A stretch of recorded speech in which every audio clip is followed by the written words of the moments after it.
Bueno, vamos con el segundo tema de esta primer parte de la materia, que tiene que ver con el acceso al sistema de salud, siempre viendo la salud desde una perspectiva del derecho.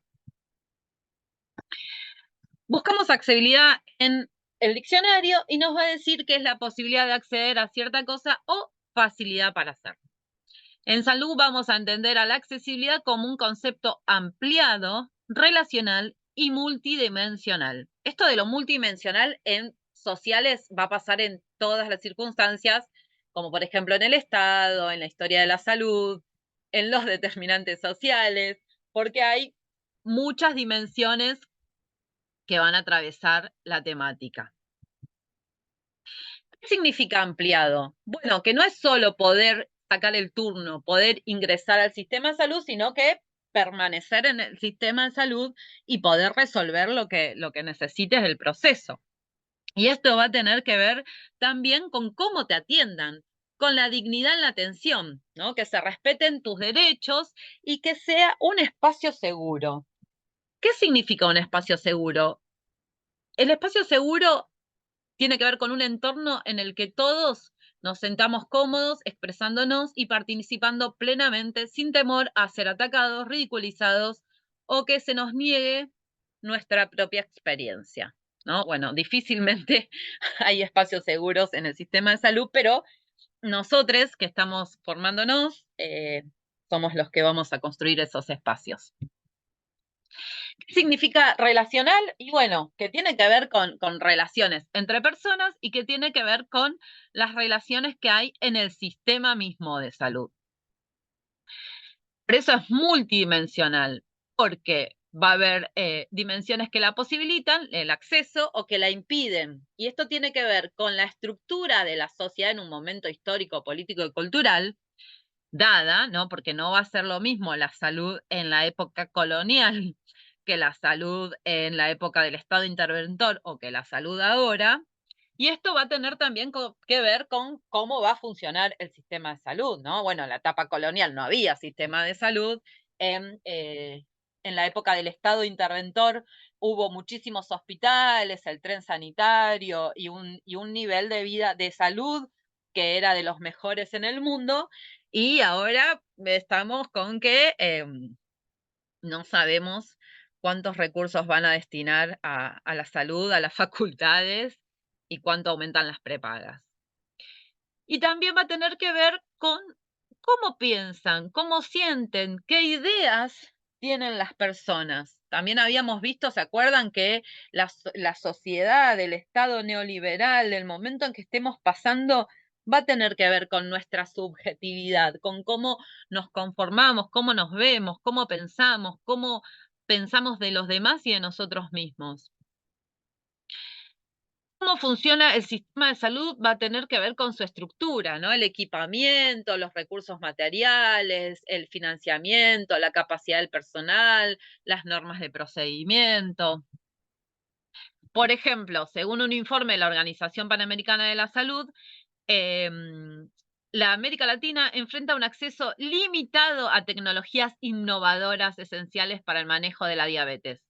Solo 12 países de América Latina cuentan con lo básico, como los equipos para medir la glucosa o el diagnóstico. Y eso impide, ¿no?, el acceso al diagnóstico y al tratamiento de las personas con diabetes. Otro ejemplo, Salud rediseñó el Plan ENIA y dice que si las provincias quieren seguir con este plan, van a tener que hacerlo sobre su propia solvencia, ¿no? Se van a tener que hacer cargo económicamente. Y ya hemos visto en determinantes sociales y en equidad que las provincias no tienen todas las mismas capacidades de solvencia, digamos, y de recursos. Cómo se relacionan las personas tiene que ver con las personas del sistema de salud, todas las personas del sistema de salud, las de higiene, los administrativos, los profesionales, los ambulancieros, las personas que conforman el sistema de salud y las personas que usan el sistema de salud. Y en estas relaciones están las actividades y las habilidades profesionales y la participación también de las personas y de su entorno social. Por ejemplo, no se ejerce un derecho que se desconoce. Como barrera de acceso a la salud, si yo desconozco que el acceso al aborto es un derecho, probablemente pueda no ir, que es lo que pasó con una usuaria hace poquito, que llegó al sistema, pero llorando porque creía que estaba haciendo algo ilegal y clandestino. Entonces, tranquilamente podría haberse quedado en su casa y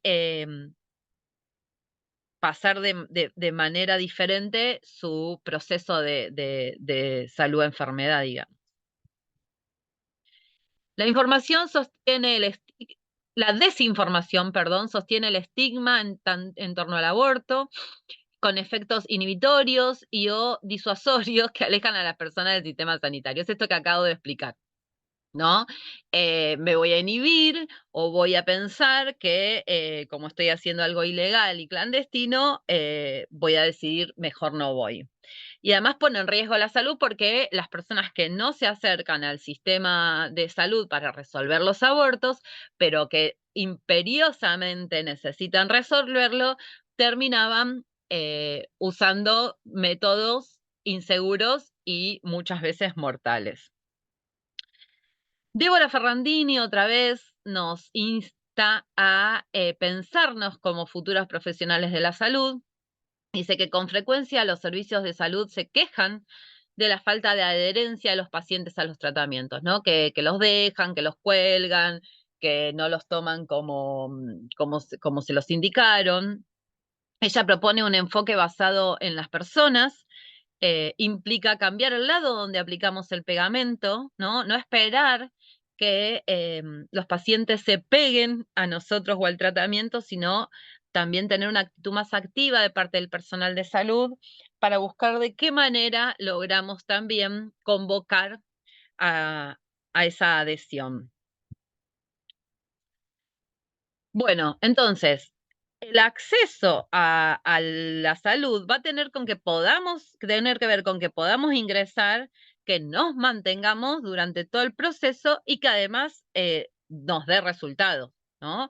Los resultados van a ser los cambios producidos en el estado de salud, las consecuencias de la atención, la satisfacción de los usuarios y los conocimientos adquiridos durante el proceso de atención. En este caso, siguiendo con el ejemplo de las personas con el derecho a abortar, las mujeres, luego de acceder a la información, manifestaron alivio y tranquilidad por comprender que tenían derecho a tomar decisiones libres e informadas sobre sus cuerpos y por recibir las indicaciones precisas sobre cómo y dónde acceder a la prestación. Vamos a ver 4 barreras concretas a la accesibilidad. Van a ser las geográficas, que van a tener que ver con un problema geográfico, una montaña, un río, o barreras construidas por el hombre, como por ejemplo una autopista o que no haya rampa. Económicas, bueno, tiene que ver con la falta de dinero, básicamente, que va a implicar el transporte, los medicamentos, y otras situaciones más que tienen que ver con la falta de dinero. Las administrativas es cómo se organizan los servicios de salud, los horarios, los turnos, las autorizaciones, las colas que hay que hacer. Todo esas son barreras administrativas que seguramente son las que mayormente han atravesado cada uno de ustedes. Después va a haber culturales y simbólicas que tienen que ver con lo que se fue formando, lo que se piensa, lo que se crea, la discriminación inclusive en la sociedad, ¿no? Con un imaginario social, con la cultura, por supuesto. Entonces, geográficas decíamos, una construcción humana, como puede ser la autopista, que antes no estaba y ahora si no estás cerca del puente te obstruye el acceso al otro lado donde estaba la salita, por ejemplo, o que no haya rampas, o que haya rampas que no son adecuadas, o los caminos cuando se embarran y no se puede transitar, O inclusive en los arroyos donde la gente se mueve con las embarcaciones, hay bajantes del río muchas veces que hacen que no se pueda andar, no se pueda acceder. Después tenemos las barreras económicas que van a tener que ver con el acceso a los medicamentos, a los tratamientos, al transporte. En este caso, es ley el cobro de la atención sanitaria a extranjeros. Ahí va a haber gente que va a tener un acceso limitado concretamente. Esto es del 16 de abril, porque no va a poder pagar. Dice, demandarán a una mujer boliviana que parió en el hospital de Orán. Todos estamos viviendo este tema de cuánto cuestan los repelentes. ¿Saben cuánto cuesta el chip anticonceptivo? Bueno, 292.383 pesos con 67 centavos. Digamos, si no te lo cubre el sistema de salud, es de muy difícil acceso.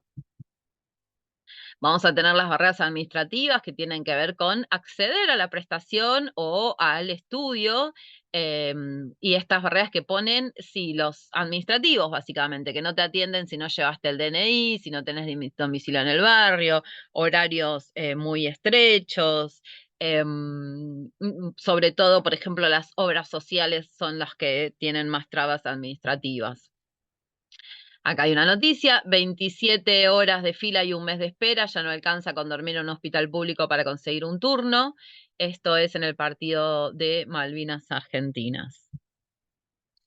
Tenemos, por último, las barreras culturales o simbólicas que van a tener que ver con la cultura y las creencias y las costumbres, con el idioma. El idioma puede ser una barrera tremenda, no entendernos con las personas o con, si somos personas que hablamos otro idioma, con los profesionales de salud, con las vergüenzas, con el desconocimiento, con la timidez, con la estigmatización, discriminación, violencia, agresiones.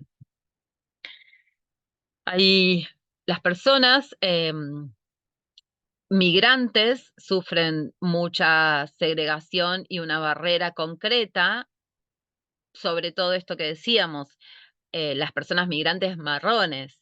No suele suceder con una persona suiza, holandesa o alemana, ¿no? Y van desde cuestiones tremendamente dañinas hasta microracismos, como preguntarte, ¿y vos de dónde sos? ¿No? Como uno no le anda preguntando a todo el mundo de dónde es.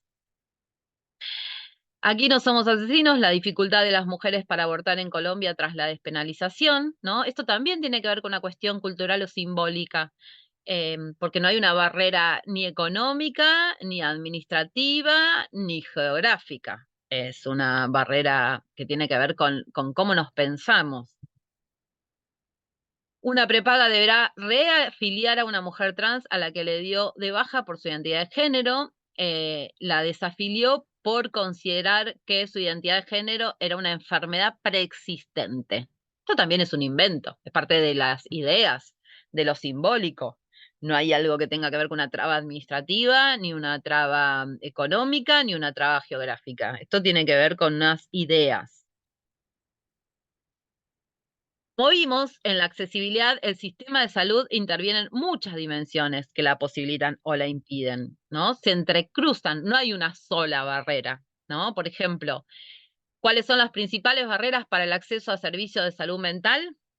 Bueno, la Cruz Roja dice que los obstáculos que todavía enfrenta la población tienen que ver con variables económicas, personales, organizacionales, profesionales, sociales y culturales. No es que se van a dar las barreras de manera única, ¿no? Acá dice que persisten las barreras culturales, que va a tener que ver con cuando la gente decía, que esto no sé ahora mucho, pero la gente le daba cosa ir al psicólogo porque decía que esas eran cosas para locos.